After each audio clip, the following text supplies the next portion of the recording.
दर्पण क्या होता है? एक परावर्तक होता है, ठीक है, जो क्या करता है, प्रकाश को उछालता है और प्रकाश को उछाल के या तो वह वास्तविक छवि बनाता है या तो वह काल्पनिक छवि बनाता है।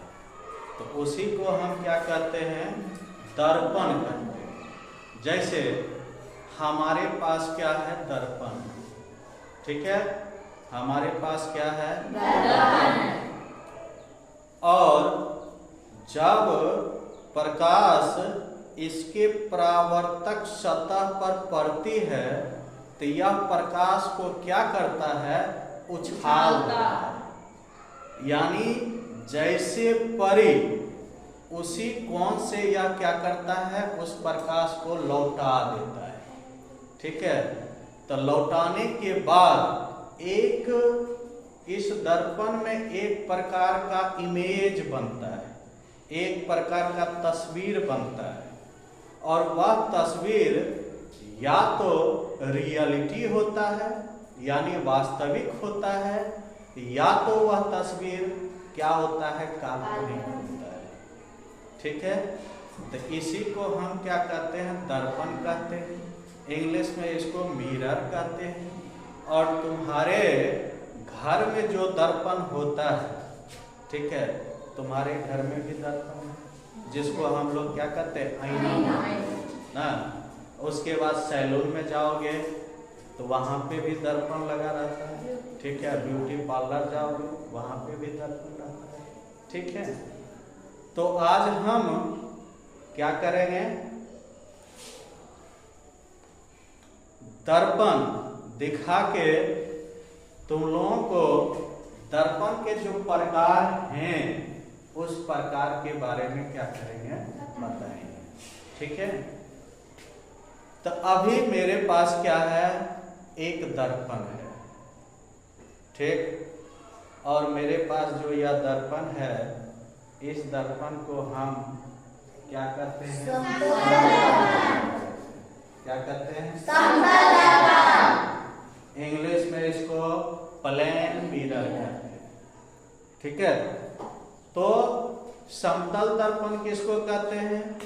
तो कहता है कि जिसका परावर्तक सतह प्लेन हो, समतल हो, ठीक है, तो उसको हम क्या बोलते हैं? समतल दर्पण, प्लेन मिरर बोलते हैं, ठीक है।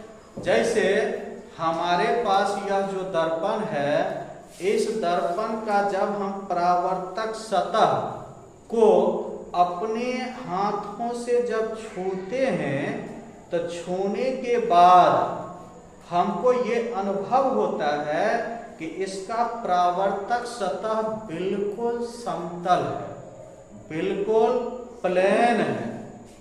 और जिस दर्पण में ऐसा अनुभव हो, इस प्रकार की अनुभूति हो, तो उस दर्पण को हम क्या कहेंगे?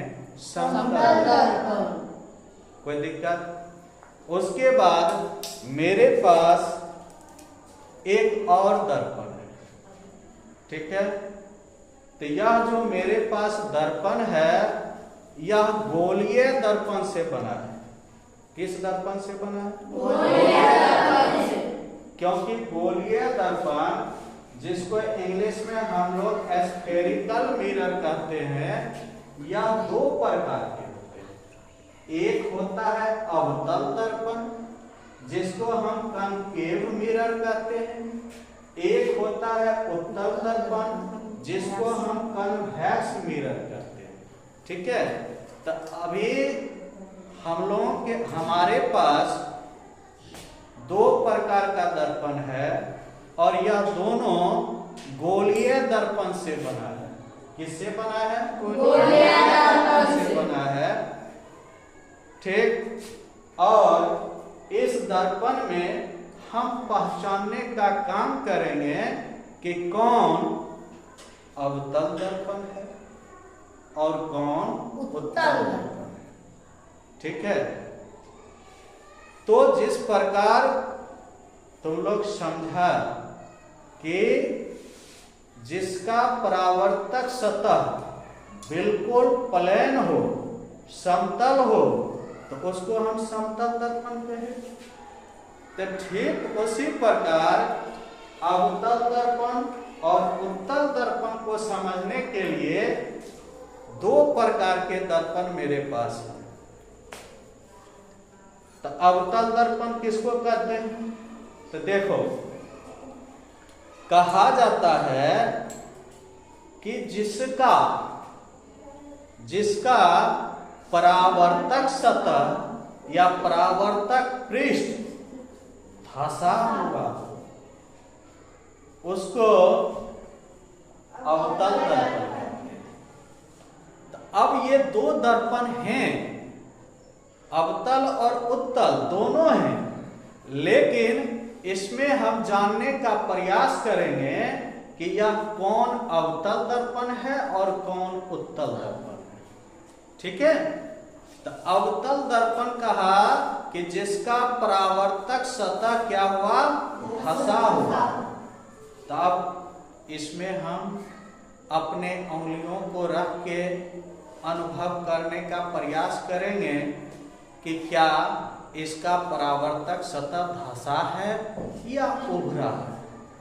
तो जब हम इस पर अपना उंगली रखते हैं और रखने के बाद इसको आगे पीछे करके अनुभव प्राप्त करते हैं, तो हमको अनुभव होता है कि इसका परावर्तक सतह धंसा हुआ है।